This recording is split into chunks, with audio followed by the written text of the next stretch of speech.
मेरे साथ भारत सरकार के स्किल डेवलपमेंट मिनिस्टर और शिक्षा राज्य मंत्री जयंत चौधरी हैं। एक बड़ा फैसला भारत सरकार ने किया है 85 नए केंद्रीय विद्यालय खोलने का। इसके पीछे सोच क्या है और कब तक आप इसको सेटअप करने की प्रक्रिया शुरू करेंगे? ये भारत सरकार ने केंद्रीय विद्यालय संगठन के महत्व को समझते हुए, क्योंकि समय समय पे मांग होती रहती थी राज्यों की तरफ से, जनप्रतिनिधियों की तरफ से, और केवीएस का ये एक टेस्टमेंट है कि किस प्रकार से इस संस्था की अपने एक सम्मान है लोगों की नज़र में। अच्छी शिक्षा पद्धति से इस संस्था कायम रही है और उसी को बढ़ाने में एनईपी के तहत शिक्षा का स्तर बेहतर रहे और सब तक एक्सेस उनको मिल पाए। तो ये बड़ी खुशी की बात है कि लंबे समय से प्रयासरत लोग हमारे थे और अब 85 को कैबिनेट ने मोहर लगाई है और समय के साथ हम देखेंगे कि गुणवत्ता के साथ निर्माण हो और इसको किया जाए, क्रियान्वित किया जाए। जी, और पहचान फिर किस आधार पे करेंगे आप? कहाँ कहाँ पे सेटअप होगा? नहीं, वो तो इस part of the cabinet decision, तो मांग के आधार पे ही हुआ है। केवीएस का अपना एक सिस्टम है कि कहाँ केंद्रीय विद्यालय बन सकता है, उसके कुछ थ्रेशोल्ड्स हैं।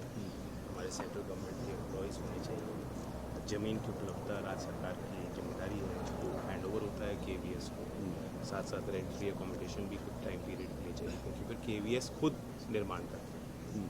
तो क्योंकि केवीएस एक स्टैंडर्ड और क्वालिटी के साथ हमें ध्यान देना है, तो इसलिए ये तो मांग के आधारित था और सारे स्थान चिन्हित किए जा चुके हैं। जी, आप स्किल डेवलपमेंट मिनिस्टर हैं भारत सरकार के। स्किल एजुकेशन पर एक फोकस रहा, आपने बच्चों से बात भी की अभी।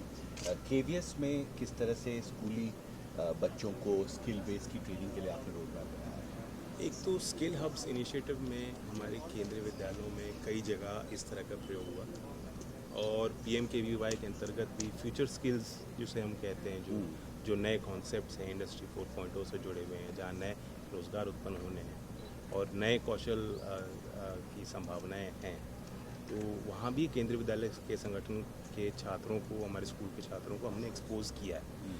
एनईपी 2020 में स्पष्ट प्रावधान है कि 6ठी क्लास ऑनवर्ड्स आपको बच्चों को कौशल विकास से जोड़ना है और जब सीनियर सेकेंडरी में है तब उनको पूरी तरह उसमें इमर्स करना है और वही यात्रा उनकी हायर एजुकेशन तक ले जानी है। उसके बियॉन्ड भी अगर वो स्किल का कोई कोर्स करना चाहते हैं तो सिद्ध के माध्यम से वो सारी चीज़ें उनको उपलब्ध कराई जाती हैं। तो पूरा एक लाइफ लॉन्ग लर्निंग और पूरे लाइफ साइकिल में अपार आईडी के माध्यम से उनका ट्रैकिंग, ताकि एक हर छात्र के लिए कस्टमाइज्ड एकेडमिक जर्नी उपलब्ध है। उस उद्देश्य से हम काम कर रहे हैं और ये सब चीज़ें एनईपी 2020 के उसमें हैं और आप विजन का हिस्सा है। स्किल ट्रेनर्स की भी ज़रूरत होगी स्कूलों में। क्या हर केंद्रीय विद्यालय में अभी स्किल एजुकेशन की ट्रेनिंग शुरू होगी? You are right. Teaching trainers TOT का प्रोग्राम कौशल विकास मंत्रालय के भी टारगेटेड इनिशिएटिव्स हैं।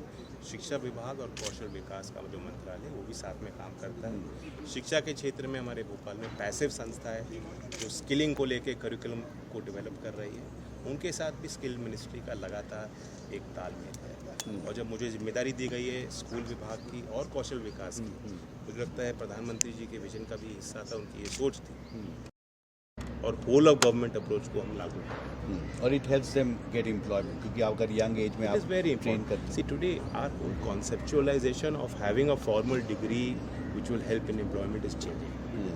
Today industry is saying that yes, okay, we respect the degree, but we have to look at the competencies, we have to look at the knowledge level, we have to constantly upgrade the skills. So from industry there's a huge demand for shorter term professional courses. यानी एक कम समय में भी, जरूरी नहीं है कि आपने डिग्री ले ली तो आपको नौकरी मिलेगी। आज आईआईटी से पास आउट बच्चों को भी जरूरी नहीं है कि नौकरी मिले, तो उनको निरंतर अपने ऊपर ध्यान देना है। तो कौशल विकास एक बिल्कुल फंडामेंटल एस्पेक्ट है। सारे बच्चों को पहचानना चाहिए कि ये ना समझें कि कौशल विकास कोई सेकेंडरी चीज़ है, फॉर्मल एजुकेशन का भी हिस्सा है। और अटल टिंकरिंग लैब्स का भी अब, क्योंकि अटल इनोवेशन मिशन का अब दूसरा चरण लागू होगा, जिसमें हमने पूरा उसको ओपन अप कर दिया। पहले चरण में स्कूलों में इस तरह का एक कॉन्सेप्चुलाइज किया गया, लैब्स बनाए गए। अब उसको और बड़े पैमाने पे ले जाना है, जिसमें हमें प्राइवेट सेक्टर की इन्वॉल्वमेंट, सोशल सेक्टर की इन्वॉल्वमेंट चाहिए।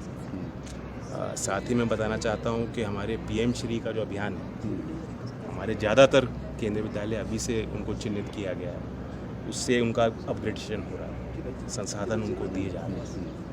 और एक समय में मैं ये मानता हूँ कि सारे ही हमारे केंद्रीय विद्यालय और नवोदय भी पीएम श्री का दर्जा उनको मिल जाए, नए नवोदय विद्यालय जो बड़ी का भी उपलब्धता हो। नए नवोदय विद्यालय भी खोलने का फैसला हुआ है। जी, 28 नए नवोदय का फैसला हुआ। और नवोदय एक यूनिक कॉन्सेप्ट है, वो एक रेजिडेंशियल फॉर्मेट्स में 6ठी से 12वीं तक बच्चे पढ़ते हैं। उनका भी परफॉर्मेंस अगर आप देखेंगे तो कुछ स्तर पे केंद्रीय विद्यालय से भी एक्सीड करता है। सो बेसिकली कोशिश ये होगी कि ज़्यादा से ज़्यादा राज्यों में नए केवीज और नए नवोदय विद्यालय खोले जाए। पूरे देश में खोले जा रहे हैं, उसमें कोई वो नहीं है।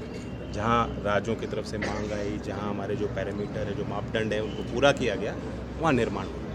हमसे बात करने के लिए जयंत आपका बहुत बहुत Thank you शुक्रिया। दिल्ली से ऋत्विक के साथ हिमांशु शेखर, NDTV इंडिया।